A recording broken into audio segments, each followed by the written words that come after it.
everybody. Today is Thursday, so happy Thursday. And it's 69 days until I get to see my kids again, so that those numbers are getting smaller each day. So I'm really excited about that. All right, we are still reading Beverly Cleary's Ralph S. Mouse. I think we're getting close to the end, though. Not sure how many chapters left. Maybe this is it. Ooh, chapter 9, the surprise. Did you make any guesses what the surprise could be? I kind of forgot. The next morning, Mr. Tanner reported to Miss Kay, and Miss Kay reported to her class that no mice had been caught in Mr. Costa's traps. Yay! Cheered room 5. I told you so, said Ralph from the mitten thumb, but nobody heard him. Miss Kay wrote the proper form of a business letter instead of a friendly letter on the blackboard because the class was not planning to write friendly letters to the Cucaracha Voice. The class set to work writing to the editor, explaining that the story he published about the mouse exhibit was not true. If someone had trouble spelling a word, that person asked Miss Kay about it. She then wrote the word on the blackboard in case someone else wanted to use it. Outrageous and ridiculous were the first words she wrote. She told Brad, "Yes, blockhead is one word, but can't you find a better way of expressing yourself?" Miss Kay promised personally to deliver the letters to the paper during lunch period. I see this little hair sticking out there. No matter how many people spoke to him that day, Ralph refused to come out of the mitten thumb, which fortunately already had an excellent peephole. He noticed Brad, who still had his arm in a sling, hand a note to Miss Kay, who handed it back to him with a nod and a big smile. He saw Ryan pass a note to Brad, and Brad pass a note back. Quite a busy bunch, thought Ralph. He was bored and much too warm, but he refused to give anyone the satisfaction of seeing him in his glass prison. When the long, miserable day ended, Ralph found himself being pulled out of the mitten by Ryan. "Come on, fellow, you're going back to the inn," he said. "And face all my relatives without my motorcycle?" squeaked Ralph. "No, thank you." "Relax. You can't live at school forever," said Ryan through his teeth as he tried not to move his lips. "Trust me, everything's going to be all right. You'll see." Because Ryan kept his hand closed around him, Ralph had no choice. He had to trust Ryan unless he bit him instead. He decided against doing so because Miss Kay said hurting people did not solve anything. Boy, is that the truth. Ryan shoved Ralph into his parka pocket and closed the zipper all the way. Even so, Ralph was aware that something unusual was happening. Brad got on the school bus with Ryan after saying to the driver, "Here's my note from home." The two boys sat together. "Have you got it?" asked Ryan. "Yep," answered Brad. "Right here in my pocket." "Got what?" Ralph wondered. "The remains of my motorcycle?" "I've always wanted to ride on a school bus," said Brad. "That's easy." "Oh, I've always wanted to ride on a tow truck," said Ryan. "That's easy," said Brad. "My dad will give you a ride. He gets lots of calls up your way when the roads are icy, and he pulls a lot of cars out of the snowbanks. Business is good this time of year." "I'll ask the cook if you can stay for dinner," said Ryan. "Wow, dinner in a hotel." Brad was impressed. "We'll have to eat in the kitchen, though," Ryan explained. "And since the hotel's got a microwave oven, sometimes the plates are hot and the food isn't." "That's okay," said Brad. "My dad cooks mostly hamburgers and opens cans of beans." Then, lest Ryan think him disloyal to his father, he added, "Well, my dad makes really good hamburgers, and on Sunday, he cooks a steak. Sometimes, if he's really busy, I get my own supper. Then I have hot dogs." "You mean you stay alone?" asked Ryan. "Well, I have Arfie with me," said Brad. "I wish I could get to stay alone with a dog," said Ryan. "I get tired of hearing the waitresses tell the cook that the guests are complaining because the food isn't hot enough." Ralph resented being imprisoned by a zipper, and the conversation was boring because it was not about him. He thought about biting his way out, but he did not like the taste of nylon. Besides, a school bus was not a good place to hide. When the two boys got off the bus, Ralph heard their feet crunch through the snow. The inn was at a higher altitude than the town of Cucaracha, and the snow lasted longer. Then he heard their feet stamp up the steps, scratch on the doormat, and enter the lobby. The old clock was still managing its familiar, slow tick-tock. To Ralph, it sounded like an old friend.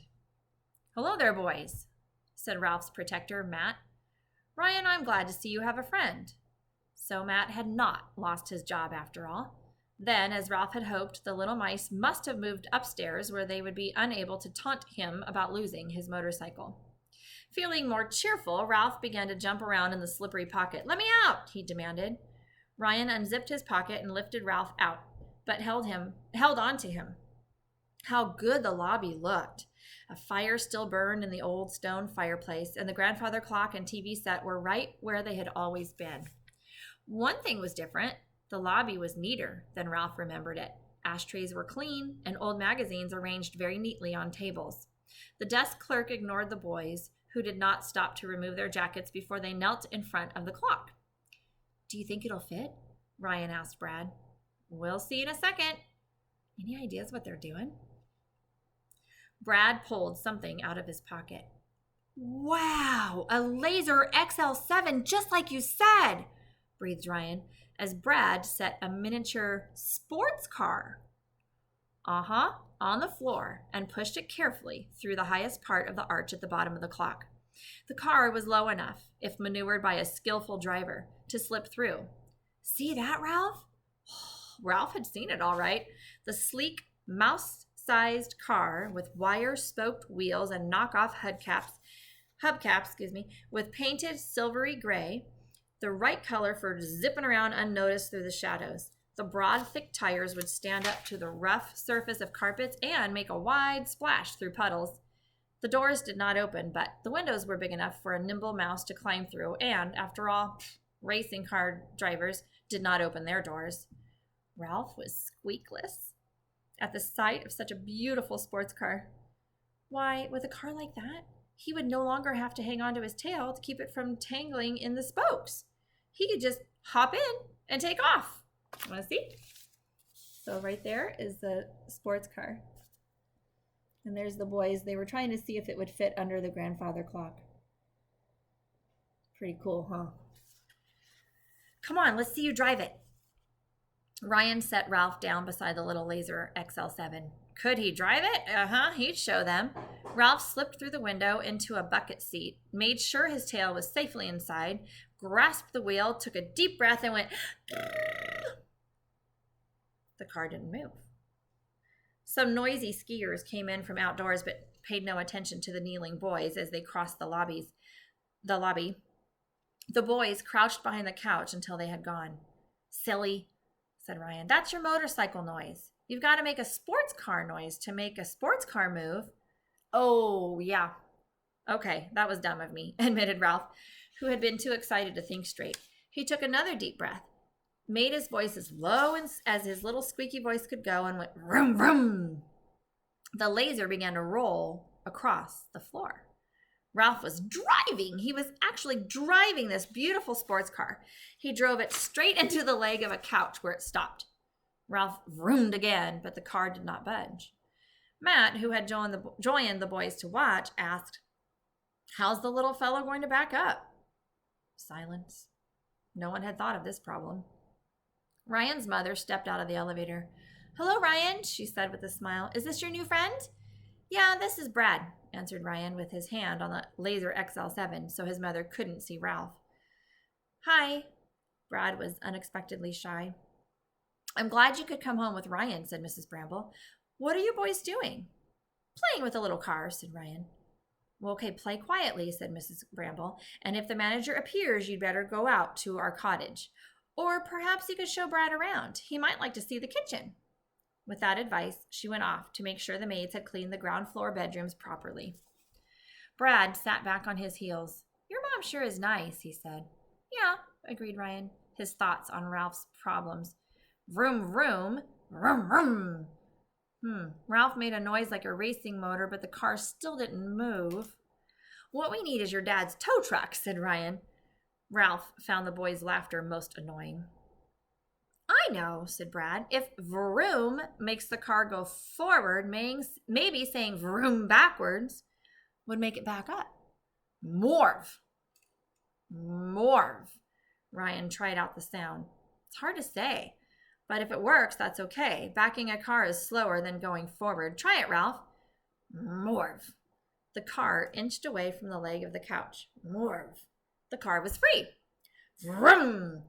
Ralph drove off in a wide circle and returned to his friends. "Do I get to keep it?" he asked.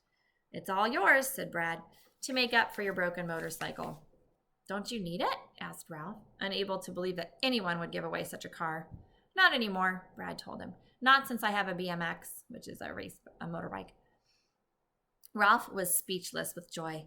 He ran his paw lovingly over the dashboard of his very own car. "Wait till your relatives see you riding around in that Laser XL7, said Matt. Ralph leaned out of the driver's window. "What do you mean?" he asked. "I thought they all moved back upstairs." "Most of them did," said Matt, "but a few of your outdoor relatives still hang around, hoping you'll bring the motorcycle back." "Oh, man, just my luck," thought Ralph, "that rowdy bunch." There was the sound of someone stamping snow off boots at the entrance of the inn. Matt hastily returned to his chair by the front door, while Ralph quickly and skillfully drove his car under the clock. The boots turned out to belong not to a guest, but to a man delivering newspapers, the Cucaracha Voice. He shoved the papers into a rack and hurried out. Matt removed a copy of the newspaper, put on his spectacles, which are glasses, right? Which, quite frankly, I should have on right now, and read the headlines. Then something at the bottom of the front page caught his eye. "Say, do you boys know a Miss Heidi Kuchenbacher down at Sneed?" he asked. And I wanted to show you this picture.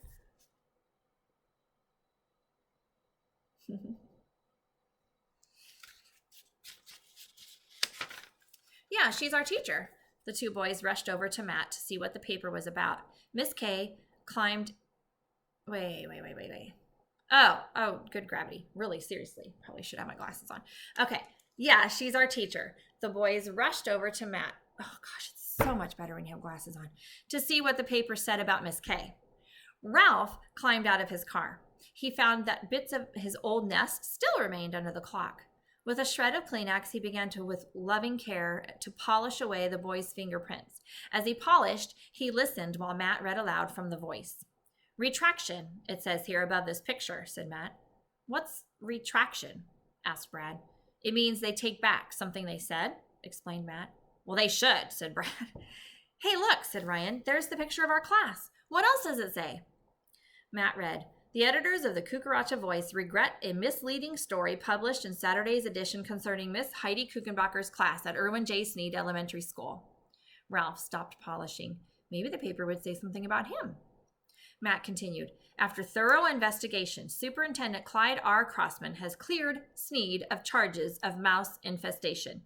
Miss Kuchenbacher's students have informed the editor that the mouse exhibited in her classroom was not captured as reported, but was instead a pet of Ryan Bramble, a member of the class." Ralph was insulted. He was nobody's pet. Not Ryan's, not anyone's. "Hey, Ryan, you got your name in the paper." Brad was excited for his friend. "Wait, there's more," said Matt. "Miss Kuchenbacher reports that she and her class learned much from having a mouse in the classroom." "How about that?" thought Ralph. "I guess I taught them a thing or two." Matt read on. "The editors regret any embarrassment caused Room 5 by the misleading article about their activities." "Well, that's better," said Brad. "Sounds as if maybe that editor is having a little fun," remarked Matt. "No, he isn't." Ryan was serious. "We really did write the paper," said Brad, "and the superintendent really did investigate mice at our school. Sort of." "Well, I guess we took care of that editor," said Ryan. "Come on, Brad, let's go see if the cook will give us something to eat." Ralph watched the boys leave before he carefully polished every milliliter of his beautiful new car.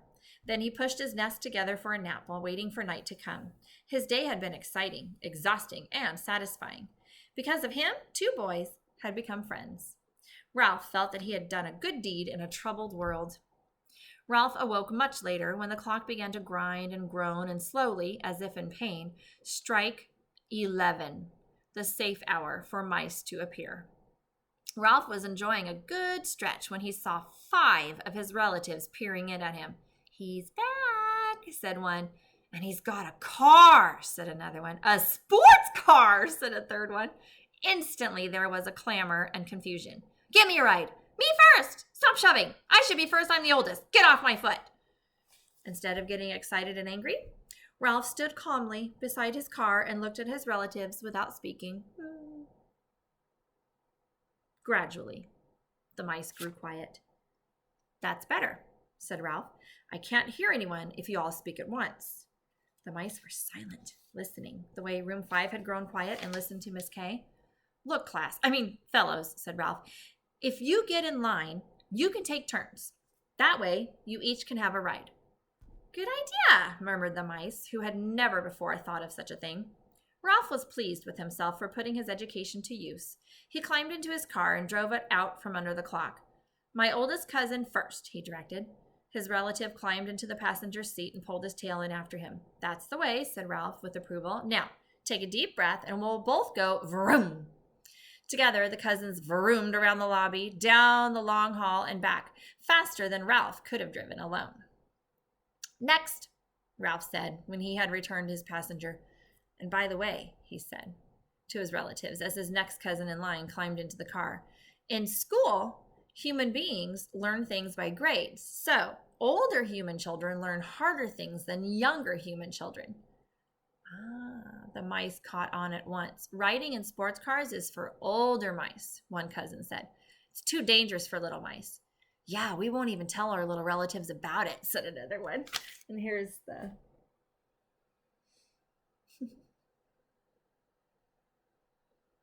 So cute. We can't have them messing up the lobby, said a third one. We'll keep it a secret, said a fourth. Good thinking, complimented Ralph, as he and his cousins sped down the hall. Ralph was happy. He felt proud because he had helped Miss Kay educate her class. But he was humble enough to admit that he had learned from the children too, even though he never did find out where Miss Heidi Kuchenbacher kept her toothpaste. He guessed it really didn't matter. So technically, that's the end of the book. But then there's something that goes at the end of books sometimes. Can you guys read that word? It's called an epilogue. And that just means it's kind of like they fast forward and they tell you what happens, like after the book ends, what happens maybe 6 months from now, 10 years from now. It just depends on what the author decides to do. Not all books have them. This epilogue says, when Brad's father came to the Mountain View Inn in his tow truck to take Brad home, he met Ryan's mother. Now we're going to jump ahead. 6 months later, they were married, and Ryan and Brad became brothers. They all lived in a house in Cucaracha, California. Ryan was pleased to have a father, and Brad was happy to have a mother. Most of the time, the boys were glad to be brothers. And Ralph? The boys decided that the dog Arfie might take an interest in a mouse for the wrong reason. So Ralph remained behind at the inn, where he rides around every night in his sports car, generously giving rides to his relatives and enjoying their company now that they have benefited from his education. He is strict about one thing, however. Ralph is the only mouse who sits in the driver's seat of the Laser XL7. And that, my friends, is the end. Now, there are other Beverly Cleary books out there. I don't have any of them here at my house, but I do have another book that I'm going to start reading tomorrow. All right. So I will see you guys tomorrow. All right. Bye. Stay safe. Bye.